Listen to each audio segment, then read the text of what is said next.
Last week, we talked to you about OAN being dropped by some cable networks, the extreme right-wing propaganda network OAN. It is not just OAN that some cable providers are dropping. Newsmax, the also right-wing crazy network to the right of Fox News, is being quietly dropped by a number of different cable providers. And this is getting less attention, but it's just as interesting. Next TV reporting, Newsmax quietly dropped by Atlantic Broadband, Cincinnati Bell, and other cable operators. Conservative channels' carriage issues emerge as rival OAN faces pay TV oblivion. And the article actually says, while the focus has been on One America News and its recent carriage struggles, Newsmax has also quietly lost distribution. Since December 31st, Newsmax has been pulled off the pay TV grids of cable operators, including Atlantic Broadband, Cincinnati Bell, South Carolina's Hargray Communications, and Central Pennsylvania's Blue Ridge Communications. These are just the cable systems we know about that have dropped Newsmax. Now, as is often the case, the article says it's unclear whether the carriage disruptions are part of an expiration of a master carriage deal signed in 2015, or if these issues are related to the politics of these channels. As OAN has with its upcoming ouster from DirecTV, New York-based Newsmax has attributed its recent blackout troubles to, quote, censorship of conservative voices. Newsmax said, despite our high ratings with personalities like Greg Kelly, Eric Bolling, Sean Spicer, Lindsay Keith, Dick Morris, Alan Dershowitz, and more. That's funny. It's clear Blue Ridge doesn't like Newsmax's point of view.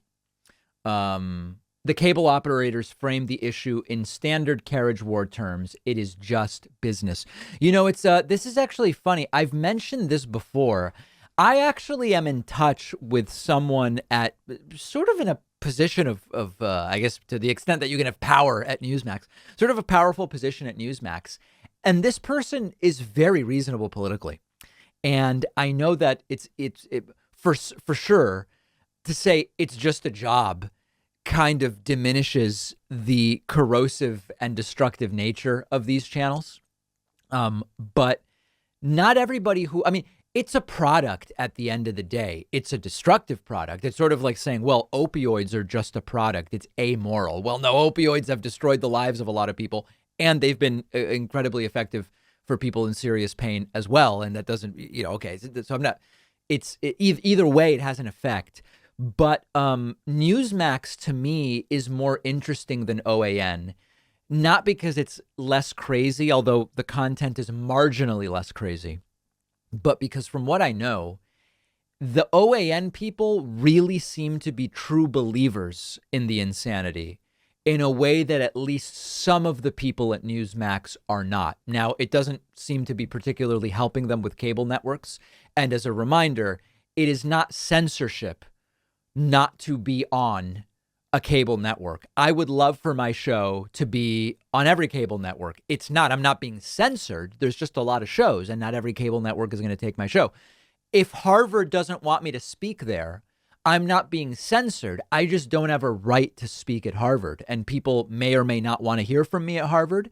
And even if some do and some don't, I don't have any right to show up and speak there. And I think this is where a lot of these right-wingers sort of deliberately or out of ignorance don't really understand what censorship actually means. But Newsmax struggling with cable networks, as is OAN, and we'll see what their cable carriage looks like as we get closer and closer to the November midterms. It actually could make a difference because they are some of the loudest voices amplifying Republican candidates in these upcoming elections, which now, they're 9 months away. We're 9 months from the midterm elections.